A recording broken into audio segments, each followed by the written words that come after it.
친구들 한 주간도 잘 지냈나요? 추석 보내고 왔는데 우리 맛있는 거 많이 먹었나요, 친구들? 우리 조금씩 다 자, 오늘 이제 순종만이 살 길이다라는 제목으로 함께 말씀 나누려고 하는데요. 아마 선생님들은 한번 들어보셨을 것 같고 약간 옛날 게임인데 지금 혹시 가라사대 게임이라고 못 들어봤겠죠? 네, 아주 옛날 게임인데요. 예를 들어서 뭐 가라사대 오른손을 드세요 하면은 따라하면 되고, 그냥 가라사대라는 표현 없이 왼손을 드세요 하면은 따라하면 안 되는 그런 게임이 있어요. 자, 한번 해볼게요. 자, 시작합니다. 가라사대 자리에서 일어나세요. 가라사대 붙였으니까 전도 깨죠. 가라사대 붙였으니까 자, 앉으시고요. 앉으면 안 된다 이거죠. 가라사대 앉으세요 할 때 앉아야 된다. 게임을 아시는 선생님들만 지금 역시 젊은 우리 학생들이 가라사대 앉으세요. 이런 게임입니다. 되게 단순하죠. 근데 가라사대를 붙이면 그대로 순종을 해야 되고, 그렇지 않았을 때는 하지 않아. 이런 단순한 게임인데 되게 옛날 게임이에요. 자, 그런데 만약에 제가 가라사대 두 손을 머리 위로 올릴 때 두 팔을 꽉 펴주세요 라고 이렇게 말을 했다고 했어요. 그런데 어떤 친구가 두 팔을 쫙 폈는데 어떤 한 친구가 이렇게 팔을 다 펴지 않고 구부렸다고 하면은 어떻게 될까요? 완전히 순종했다고 볼 수 있을까요? 그렇다고 볼 수가 없겠죠. 말한 그대로 따라하는 게임이 바로 가라사대 게임이었어요. 자, 왜냐면 진행자 분명히 가라사대를 외치며 두 팔을 쫙 펴달라고 명령을 했기 때문이죠. 자, 오늘 본문도 마찬가지. 이렇게 하나님의 명령을 받은 한 사람의 왕이 등장합니다. 그 왕의 이름은 바로 사울이에요. 사울은 이스라엘의 첫 번째 왕이었어요. 사실 이스라엘에게는 왕이 필요가 없었어요. 왜냐하면 하나님께서 이스라엘 백성들의 왕이 되어주시기 때문이죠. 하지만 계속되는 전쟁의 그런 위협 속에서 이스라엘 백성들은 눈에 보이는 왕, 하나님의 눈에 안 보이시니까 우리 눈에 보이는 왕을 주세요. 이스라엘 백성을 위협하는 그 주변 것들에 싸워서 승리를 쟁취해줄 그런 왕을 간절히 원했던 거죠. 그래서 마지못해 하나님께서는 이스라엘 백성들 위해 왕을 세워주셨는데 그 사람이 바로 사울 왕이었어요. 자, 그렇게 왕이 된 이 사울은 이스라엘 백성들이 원했던 것처럼 이웃 나라들과의 수많은 전쟁에서 승리를 하고 점차 백성들의 인정을 받기 시작했어요. 자, 그러던 어느 날 사울이 왕이 되고 몇 년이 지난 뒤에 이스라엘은 이제 아말렉이라고 하는 족속과 전쟁을 앞두고 있었어요. 자, 그때 하나님께서는 사울에게 이런 명령을 주십니다. 이스라엘을 괴롭게 했던 아말렉 민족을 너희가 쳐서 그들의 모든 소유를 다 없애고 진멸하라, 이렇게 명령을 하셨어요. 자, 사무엘상 제가 안 썼나 봐. 14장 2절과 3절인데 지금 15장 제가 잘못했어요. 15장 2절. 네, 이게 맞습니다. 15장 2절 3절 말씀 같이 볼게요. 만군의 여호와께서 이같이 말씀하시기를 아말렉이 이스라엘에게 행한 일, 곧 애굽에서 나올 때에 길에서 대적한 일로 내가 그들을 벌하노니 지금 가서 아말렉을 쳐서 그들의 모든 소유를 남기지 말고 진멸하되 남녀와 소아와 젖 먹는 아이와 우양과 낙타와 나귀를 죽이라 하셨나이다 하니. 자, 이렇게 말씀하시죠. 자, 선지자 사무엘이 먼저 하나님께로부터 이 말씀을 듣고 사울 왕에게 찾아가서 그대로 전달합니다. 자, 이 선지자 사무엘을 통해서 이제 아말렉 민족과 싸우고 그들의 모든 소유를 다 없애라, 진멸하라는 명령을 이제 사울 왕이 듣게 된 거예요. 자, 그래서 하나님의 명령대로 처음에 이제 군대를 소집하고 아말렉 군대와 이제 전쟁을 시작합니다. 그리고 하나님의 명령대로 그 전쟁에서 아말렉 군을 물리치고 승리했어요. 여기까지는 잘 순종을 했어요. 자, 그리고 아말렉 왕이었던 아각을 사로잡고 사울 왕은 아말렉의 모든 백성들을 다 진멸합니다. 자, 이제는 이 하나님께서 하신 명령대로 아말렉 백성의 소유를 다 없애기만 하면 되는 상황이에요. 자, 그런데 여기에서 온전히 순종하지 못하는 모습이 이제 등장합니다. 자, 사울 왕은 자신이 봤을 때 자기의 생각과 판단대로 그냥 좀 별 볼 일 없는 거, 하찮아 보이는 것들 다 없애버리고 진멸했고, 사울 왕이 봤을 때 이건 좀 좋아 보인다, 이런 것들은 하나님께서 분명히 다 없애라고 명령하셨는데 다 없애지 않고 사울 왕이 봤을 때 눈에 보기에 좋은 것들은 진멸하지 않고 남겨놨어요. 좋아 보이는 소와 양과 이런 것들을 죽이지 않았던 거예요. 자, 자신의 눈에 좋아 보이는 것들을 이제 전리품이라고 하죠. 전쟁에서 이기고 얻은 것들을 획득해서 돌아오게 됩니다. 자, 바로 그때 하나님께서는 그렇게 온전히 순종하지 못하는 사울 왕의 모습을 보시면서 선지자 사무엘에게 말씀하세요. 자, 사무엘상 15장 11절 말씀 볼게요. 내가 사울을 왕으로 세운 것을 후회하노니 그가 돌이켜서 나를 따르지 아니하며 내 명령을 행하지 아니하였음이니라. 이렇게 말씀하시죠. 자, 이 말씀을 들은 사무엘 선지자가 매우 근심하고 슬퍼하다가 이제 사울 왕을 만나기 위해 집을 나섭니다.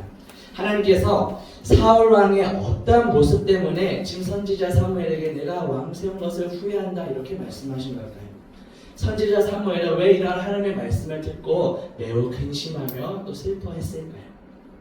그것은 사울 왕이 하나님의 명령에 온전히 다 순종하지 못했기 때문이에요. 자, 조금 더 정확하게 말하자면 사울 왕은 하나님의 명령에 철저하게 순종하지 않았기 때문이에요. 자, 이제 사무엘 선지자는 근심을 가득 안고 사울 왕을 찾아가서 마침내 서로 만나게 됩니다. 그런데 사울 왕이 이렇게 말해요. 사무엘상 15장 13절에 보면 사무엘이 사울에게 이른즉 사울이 그에게 이르되 원하건대 당신은 여호와께 복을 받으소서 내가 여호와의 명령을 행하나이다 라고 했으며 사울 왕은 자신이 하나님의 명령대로 아말렉과 싸워서 승리했다고 지금 말하고 있죠. 자, 그러자 사무엘이 이렇게 대답합니다. 다음 절에 보면 사무엘상 15장 14절에 보면 사무엘이 이르되 그러면 내 귀에 들려오는 이 양의 소리와 내게 들리는 소의 소리는 어찌 됨이니까 이렇게 질문하죠. 자, 그러자 사울 왕이 대답합니다. 사무엘상 15장 15절 사울이 이르되 그것은 무리가 아말렉 사람에게서 끌어온 것인데 백성이 당신의 하나님 여호와께 제사하려 하여 양들과 소들 중에서 가장 좋은 것을 남기며 그 외의 것은 우리가 진멸하였나이다 라고 대답하죠. 자, 이 말씀을 봤을 때 사울 왕이 하나님의 명령에 정말 순종한 것처럼 보이나요? 자, 어떤 것은 일부분은 하나님의 명령대로 행했고 어떤 것은 순종하지 않았어요. 자, 그럼 이것은 전체적으로 봤을 때 사울 왕이 하나님께 순종한 걸까요? 그렇지 않은 것일까요? 아는 것이죠. 성경은 사울 왕이 하나님께 순종하지 않았다고 말해요. 사울 왕이 하나님의 말씀들, 하나님은 모든 것을 다 없애고 진멸하라고 명령하셨는데 사울 왕은 모든 것을 다 진멸하지 않았기 때문에 자기 자신의 판단에 따라 좋아 보이는 소와 양과 이런 것들을 진멸하지 않고 남겨놓았기 때문이에요. 자, 물론 사울 왕은 이 남겨놓은 좋은 것들을 하나님께 제사드리기 위해서, 오늘 표현하면 하나님께 예배하기 위해서 내가 정말 좋은 것을 남겨놨어요 이렇게 지금 변명하고 있는 거예요. 자, 그런데 하나님은 사울 왕에게 원하셨던 것이 제사에 바칠 그런 좋은 재물을 원하셨던 것이 아니라 철저한 순종을 원하셨다는 거죠. 분명히 모든 것을 다 진멸하라고, 아말렉의 모든 것을 다 진멸하라고 말씀하신 거예요. 왜냐하면 예전에 출애굽 때 이 아말렉이 아까 우리 읽은 것처럼 뒤에서 이스라엘 백성을, 출애굽한 이스라엘 백성을 공격했었기 때문에 하나님의 그 구원의 역사를 방해하는 그런 나쁜 족속이었기 때문에, 그렇기 때문에 하나님께서 모든 것을 다 진멸하라, 다 없애라고 명령하신 거예요. 그런데 사울 왕은 그 다 없애라는 하나님의 명령에 철저하게 온전하게 순종하지 않고 자기 눈에 좋아 보이는 것들을 없애지 않고 남겨놨다는 거죠. 그리고 나 이 좋은 거 함께 바치려고 남겨놓은 거예요 이렇게 지금 변명하고 있다는 거죠. 자, 이러한 사울 왕의 행동에 대해서 사무엘 선지자가 어떻게 말하고 있죠? 사무엘상 15장 22절 23절 봅니다. 사무엘이 이르되 여호와께서 번제와 다른 제사를 그의 목소리를 청종하는 것을 좋아하신 같이 좋아하시겠나이까? 순종이 제사보다 낫고 듣는 것이 순양의 기름보다 나으니 이는 거역하는 것은 점치는 죄와 같고 완고한 것은 사신 우상에게 절하는 죄와 같음이라. 왕이 여호와의 말씀을 버렸으므로 여호와께서도 왕을 버려 왕이 되지 못하게 하셨나이다 하니. 이렇게 말씀하죠. 하나님은 불순종의 대가로 사울을 그 왕의 자리에서 물러나게 하실 것이라고 지금 말씀하고 계세요. 자, 이처럼 하나님은 불순종을 싫어하시는 분이세요. 그리고 그분의 백성들, 즉 우리들에게 철저한 순종을 원하고 계시죠. 더 나아가서 우리는 지금 사울 왕이 이렇게 핑계대고 변명하는 것처럼 하나님 앞에서는 우리가 감히 핑계대거나 변명을 할 수 없다는 거예요. 사울 왕은 하나님의 말씀에 불순종했어요. 그래서 좋은 양과 소들, 자기의 눈에 봤을 때 자기 판단에 따라서 좋은 양과 소들을 남겨두었는데 그 이유를, 그 변명을 뭐라고 됐다고요? 하나님께 바치기, 제사로 드리기 위함이다, 이렇게 지금 변명하고 있어요. 하지만 하나님 앞에서 사울 왕의 말은 그저 핑계요 변명거리에 불과한 거죠. 하나님께서는 순종이 제사보다 더 낫다, 더욱더 좋다라고 말씀하고 계세요. 무엇보다 하나님의 말씀에 온전히 철저히 순종할 것을 원하세요. 하나님께서 사울 왕에게 궁극적으로 원하셨던 것은 제사 때에 좋은 제물을 바치는 것이 아니라 하나님의 말씀대로 철저하게 순종해서 아말렉 족들을 완전히 다 없애고 진멸하는 것을 원하셨어요. 아말렉에 관련된 것이라면 그 어떠한 것도 모든 악은 다 남기지 않고 없애라는 하나님의 명령이었던 거죠. 마찬가지로 하나님께서는 오늘날 우리에게도, 하나님의 백성인 우리에게도 철저한 순종을 원하고 계세요. 자, 우리가 살아가는 우리의 삶은 어떠한가요? 우리가 살아가는 이 세상은 어떠한가요? 매일매일 또 바쁘고 분주한 시대를 우리가 살아가고 있죠. 학생들은 학생들대로, 또 직장인들은 직장인대로, 또 각자의 삶의 터전에서 눈코 뜰 새 없이 바쁜 삶을 우리가 살아가고 있어요. 자, 그러다 보니까 시간이 흐르면 흐를수록 우리의 삶에도 자연스럽게 더 중요한 것과 그렇지 않은 것, 덜 중요한 것이 막 나뉘기 시작할 때가 있죠. 예를 들면 친구들 학교 수업 시간에 학교 수업 잘 듣고 있죠. 우리 친구들 아마 잘 들을 텐데 그렇게 중요도가 자기의 판단에 따라서 나뉘어 있거나 그런 친구들은 예를 들어서 뭐 학교 수업 시간에 수업에 충실하지 않고 뭐 학원이나 뭐 다른 것에도 집중에 또 빠질 때가 있고, 또 어떨 때는 그 수업보다도 다른 것이 내 판단에 더 중요하게 생각될 때가 많이 생길 때가 있죠. 또 내가 듣고 있는 이 수업보다 다른 과목, 또 다른 숙제, 또 친구들과의 약속, 이런 게 더 떠오를 때가 분명히 있다는 거죠. 학교 수업 시간에 뭐 학원 숙제를 한다던가, 또 뭐 국어 시간에 수학 문제를 푼다, 이렇게 막 뒤죽박죽인 삶을 우리가 실제로 살아갈 때가 있다는 거예요. 우리의 삶의 균형을 잃어버리고 뒤죽박죽이 될 때가 있다는 거죠.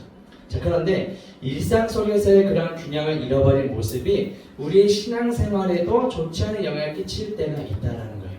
어쩌면 우리 안에도 신앙생활조차 뒤죽박죽인 균형을 잃어버린 친구들도 있을지 모르겠어요. 주일에 오면 이렇게 열심히 교회 출석도 하고 잘 앉아있지, 오늘은 다 눈을 뜨고 있대요. 때때로 어떤 친구들, 우리 생명생활이 아닌데 어떤 친구들은 설교 시간에 부족한 잠을 보충하는 친구들도 있다고 해요. 저는 잘 보지 못했는데 우리 친구들 오늘 아주 초롱초롱하게 설교 시간에 하나님의 말씀에 집중하기보다 휴대폰을 보면서 마음을 빼앗긴 친구들, 오늘 친구들 아무도 휴대폰을 보지 않고 말씀에 잘 집중하는데 이렇게 삶의 균형을 잃어버리다가 신앙생활마저 이렇게 뒤죽박죽이 되는 경우가 간혹 있다라는 것이죠. 때로는 하나님의 말씀보다 나의 마음, 내 생각이, 내 판단이 더 앞서는 경우가 있다는 거예요. 오늘 본문의 사울 왕처럼요. 자, 하나님께서는 늘 우리가 서로 사랑할 것을 말씀하시고 또 용서하실 것을 말씀하셨는데 정작 그 말씀을 들은 우리의 모습은 또 어땠을까요? 서로 사랑하기보다 혹시 내 마음에 들지 않으면 미워한 적은 없었나요? 또 뒤에서 수군거리거나 또 편을 가르고 또 내가 먼저 사랑하거나 용서하지 못하는 모습들이, 그런 연약함들이 우리 모두에게 다 있다라는 거죠. 자, 그러면서도 이러한 모습, 하나님께서 분명히 아말렉 그 악을 다 없애라고 말씀하셨는데 여전히 내가 움켜쥐고 다 버리지 못하는, 내가 판단했을 때 좋아 보이는 것도 내가 여전히 움켜쥐고 버리지 못하는 그런 불순종의 모습은 없는지 우리가 돌아봐야 한다는 거죠.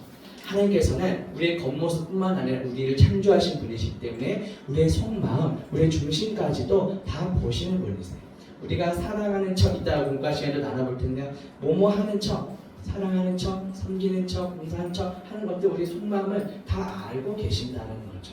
우리의 중심을 보시는 그 하나님 앞에서 뭐뭐하는 척하지 않는 우리 모두가 되기를 축복합니다.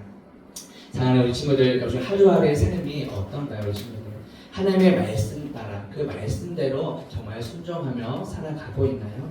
아니면 하나님의 말씀과 좀 동떨어진 채 그냥 내 마음대로, 내 생각이 앞서고 그냥 내가 판단했을 때 옳은 대로 생각하거나 행동하면서 살아가고 있지 않은지 한번 돌아봅시다.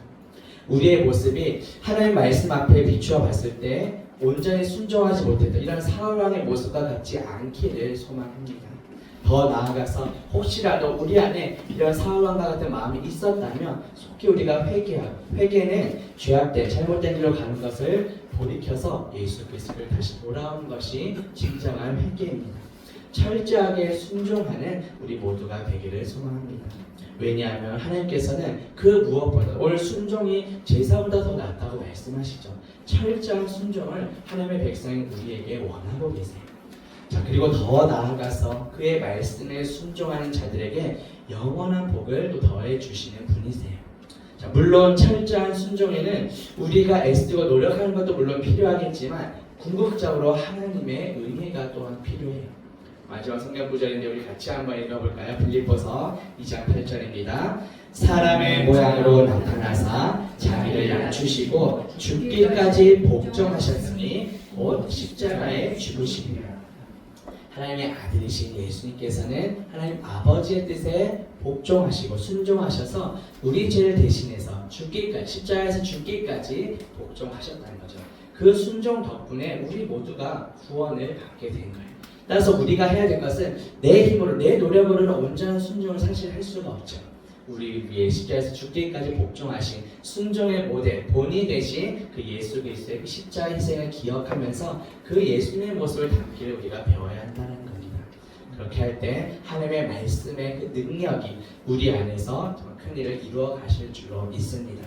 믿음을 가지고 순종의 본이 되신 예수 그리스도를 본받아서 우리 삶 속에서 비록 바쁘고 힘들고 때로는 균형을 이루는 삶을 살아갈지라도 그 속에서 내 생각과 판단이 앞서는 것이 아니라 말씀의 최우선으로 순종하며 살아가는 저와 모든 친구들 되기를 주님의 이름으로 축복합니다.